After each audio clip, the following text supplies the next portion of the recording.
Muito boa tarde, boa noite, boa madrugada para você que acompanha o canal do Apollo. Estamos aqui com mais um vídeo. E como eu disse para alguém aí nos comentários, que eu realmente não me lembro agora, eu vou utilizar esse exemplo aí, esse escândalo recente das carnes, para fazer um vídeo falando de regulamentações e fiscalizações em geral, em termos de incentivos econômicos, né? Quais são os mecanismos de recompensa ou não que favorecem um ambiente mais propício ou menos propício para esse tipo de fraude. Neste vídeo que eu resolvi chamar de a economia da farsa. Portanto, um nome compatível com o que nós vamos falar aqui. Então a ideia é analisar o quão vantajoso pode ser a fraude ou deixar de ser, dependendo do sistema de recompensas no qual ela está inserida. Então a ideia aqui principal é fazer um contraste do sistema de recompensas de uma prestação de serviço estatal relacionada a isso e uma de mercado. Sempre entendendo o mercado, como nós já falamos aqui em outra oportunidade, em outras, aliás, várias vezes, né?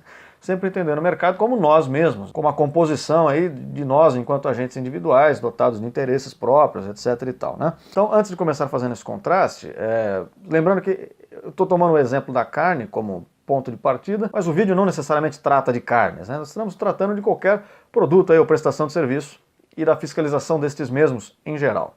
Segundo, que quando eu falar das soluções de mercado, é importante saber que esse vídeo não representa as soluções de mercado como um todo. É impossível fazer isso, porque é da natureza do próprio mercado, porque como ele representa nós mesmos, enquanto consciências individuais, automaticamente é característico do mercado que diversas soluções diferentes para um mesmo problema possam surgir e eventualmente competir entre si, no sentido de que as melhores, as que resolverem melhor um problema, sejam consagradas através do reconhecimento econômico mesmo, né? E as piores sejam expurgadas porque elas se tornam deseconomias, né? Elas se tornam um investimento de recursos que não atendem às necessidades reais das pessoas, então elas não vão pagar por isso, etc e tal, enfim. Isso vocês já estão cansados de saber, principalmente o pessoal mais libertário aí. Então, bom, primeira coisa que nós vamos fazer aqui, vamos pensar um pouco como funciona o modelo de fiscalização e regulação estatal centralizado, né? Através de uma agência nacional de qualquer coisa, de um comitê de não sei o quê, de um ministério da PQP, enfim. Bem, como todo serviço estatal, o serviço é compulsório. Você paga por ele querendo ou não, e se ele for ruim, você paga por ele.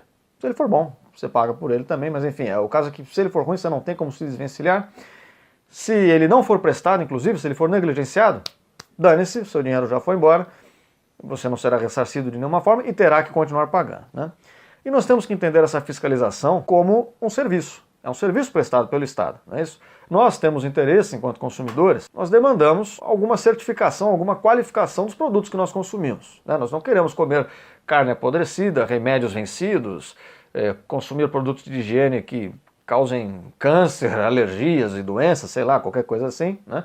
Então, existe uma demanda latente para esse tipo de prestação de serviço, que o Estado, no caso aqui, vem cumprindo pessimamente. E a própria condição do Estado já impor a sua prestação de serviço pela qual você já paga, acaba baixando a sua guarda perante a sua própria responsabilidade e o seu próprio interesse frente a esse problema, né, de querer garantir minimamente a procedência de certos produtos, pelo menos, mesmo que não sejam de todos, mas de certos produtos e serviços, muitas vezes você tem o interesse de saber a procedência. Então, a partir do momento que já existe um órgão que diz estar fiscalizando e garantindo para você a qualidade dos bens e serviços que você consome e que você já o paga, você relaxa. No fim das contas, você acaba não se preocupando tanto com isso. Afinal de contas, poxa, se o produto está sendo vendido é porque o Estado autorizou, né? Que beleza, a agência estatal autorizou. Se a agência estatal autorizou, eu posso confiar cegamente.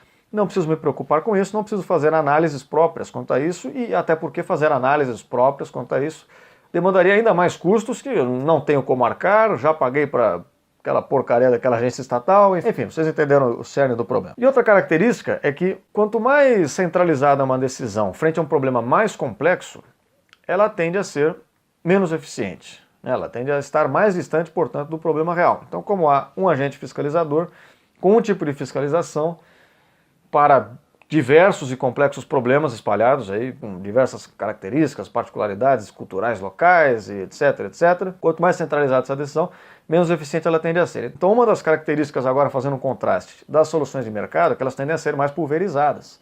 Sendo mais pulverizadas, portanto, podem se aproximar mais do problema real. E tem esse sistema dinâmico de avaliação dos próprios consumidores do serviço quanto à qualidade do mesmo. Isto é, se o serviço está sendo mal prestado, ele vai ser substituído por outro, ou não vai ser substituído por nenhum, se ninguém for minimamente bom nisso, né? Claro, se esse for um serviço que não não atende ao interesse dos próprios consumidores. Outra característica dessa descentralização é que isso permite a possibilidade de mais diferentes players participando dessa mesma atividade. Então, vamos supor que ao invés de ter lá uma agência nacional da vigilância do raio que o parta, nós tivéssemos empresas que prestem esse serviço. Eles falam, olha, eu sei que as pessoas querem que, sei lá, os alimentos que elas consomem tenham boa procedência. Então, eu vou fornecer uma garantia de que essa procedência é boa.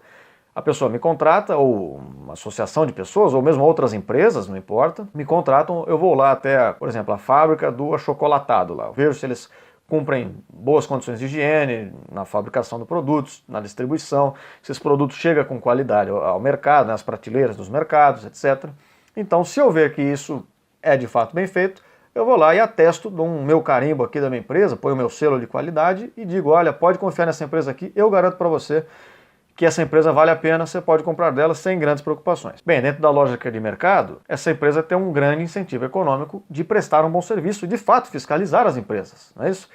Porque se ela prestar um péssimo serviço, vamos supor que ela saia dando o selo de qualidade dela para qualquer um, né? Ela sai atestando fé de que os produtos são bons e os produtos são uma porcaria. Bem, as pessoas não vão mais confiar nos laudos, nos vereditos dessa empresa fiscalizadora e ela automaticamente não vai ser requisitada para prestar novos serviços e assim ela se torna uma atividade deseconômica, não é isso? Ela vai ser expurgada naturalmente do chamado mercado.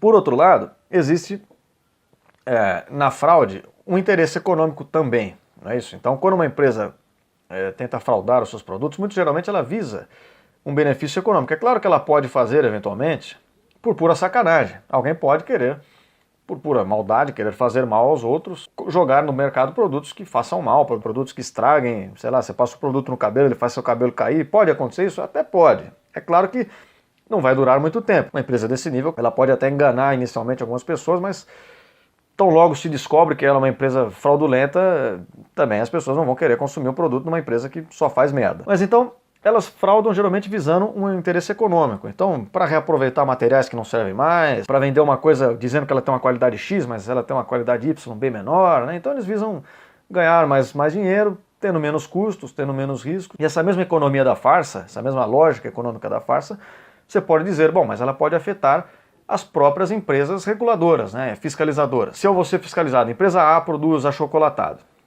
A empresa B fiscaliza a empresa A. A empresa B pode chegar na empresa A e falar, eu vou te fiscalizar aqui, mas se você me dá uma grana, eu faço vistas grossas, falo que o seu produto é bom, mesmo ele sendo ruim, né? Como já acontece com essas agências reguladoras estatais. Poder acontecer também pode, mas vamos comparar a lógica estatal e a lógica de mercado nesse caso. A lógica estatal é um agente e o seu custo para comprá-lo não é tão grande. Até porque, se ele for comprado, a reputação dele tanto faz. O Estado vai continuar prestando esse serviço, sendo ele bom ou ruim, sendo ele corrupto ou não, ele vai continuar fiscalizando. Na lógica de mercado, se pode existir mais de uma empresa com mais de uma solução, ou mesmo que exista só uma, num caso do monopólio hipotético, ainda assim ela está sob o crivo do mercado.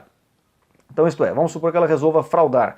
Então, se a empresa de achocolatado vai fraudar o Estado, ela compra meia dúzia de fiscais, problema resolvido, o lucro que ela vai obter com a fraude é muito maior do que o custo dos fiscais. Se podem ser várias empresas que podem vir fiscalizá-la, bom, aí o custo começa a aumentar. Isso é, eu vou ter que subornar agora, em vez de subornar a empresa fiscalizadora A, eu tenho que subornar a A, a B, a C, a D, a X, né?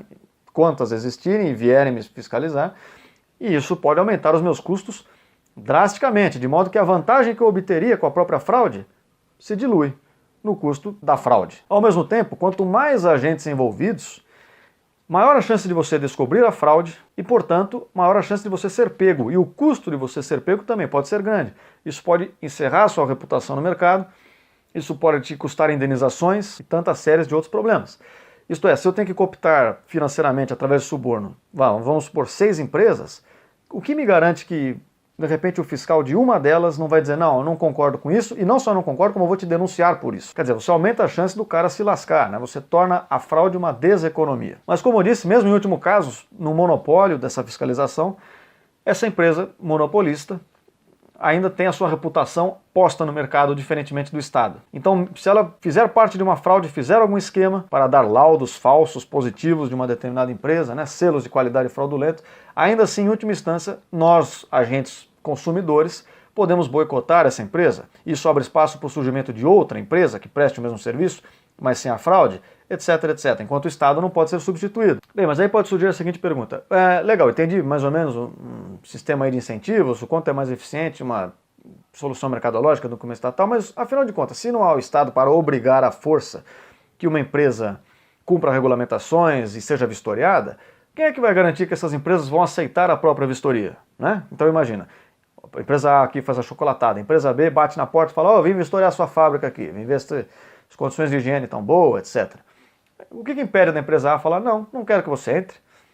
Realmente, existe essa possibilidade, mas ao mesmo tempo que existe essa possibilidade, existem as implicâncias dessa possibilidade. Se uma empresa faz tudo corretamente e não tem o que esconder, na verdade ela vai utilizar as vistorias como autopropaganda. Ela vai utilizar as vistorias como algo que solidifique a sua imagem. Olha, nossa empresa aceita vistorias, não somos pegos com problemas, nós temos tal selo de qualificação, indicando que nós prestamos um bom serviço, então pode confiar na gente. Isso faz um bem tremendo da imagem da empresa perante os consumidores. Por outro lado, a outra empresa lá que faz achocolatado não permite vistorias, não quer que ninguém saiba o jeito que ela produz o achocolatado, o jeito que ela embala, põe no mercado e tal. As pessoas vão desconfiar, né? Vão perguntar, mas o que há de tão errado aí que nós não podemos ver? Por que vocês não aceitam vistorias? Por que vocês se recusam a ser julgados? Isso coloca uma pulga atrás da orelha de todos os consumidores, é claro. E ainda mais nos tempos de hoje, como eu já disse no outro vídeo, em que a informação corre muito facilmente, sites e aplicativos de avaliação de empresas e tal, esse tipo de informação também corre facilmente, né? E pode causar sérios danos à imagem da empresa. Então aí você vai lá no mercado, tem a empresa A que aceitou a vistoria e deu ok. A empresa B que não aceitou a vistoria, então ela nem tem o ok, mas também não tem o não ok, né? Bom, no A a tendência é que a segurança seja maior. Bem, vou consumir o A em vez do B, que se recusa a ser vistoriado, né? Então essas são algumas características desse contraste. Mas a grande vantagem que eu vejo mesmo, apenas como uma síntese aqui do vídeo, é que se aumenta os custos da fraude, tornando-a eventualmente ou não, né, não é uma relação necessária isso, mas aumentando os custos da fraude e os riscos de ser pego, você desincentiva economicamente a própria fraude, através dessa eventual solução de mercado, que tem essa vantagem natural de ser pulverizada, de ser dinâmica. As boas tendem a permanecer, as ruins tendem a não permanecer por muito tempo, mas o ponto principal mesmo é muito mais fácil você lidar com uma empresa do que com o governo. Mesmo que a empresa seja monopolista em última instância, ela prestando um mau serviço, você tem a oportunidade, em último caso, no caso mais extremo, de negá-lo, de boicotar a empresa, de simplesmente não consumir aquilo, né? Já o governo não está passível desse mesmo julgamento. Ele prestando um serviço horroroso ou não, ele continuará prestando serviço. Ele continuará te cobrando por esse serviço, mesmo que você não queira. Ele vai te tomar dinheiro à força em nome dessa causa. Por mais que essa causa para você seja vazia e sem sentido, já que o serviço não funciona. Então o grande ponto do mercado frente à imposição estatal é, em última instância, a nossa capacidade e possibilidade, enquanto consumidor, de avaliar o avaliador.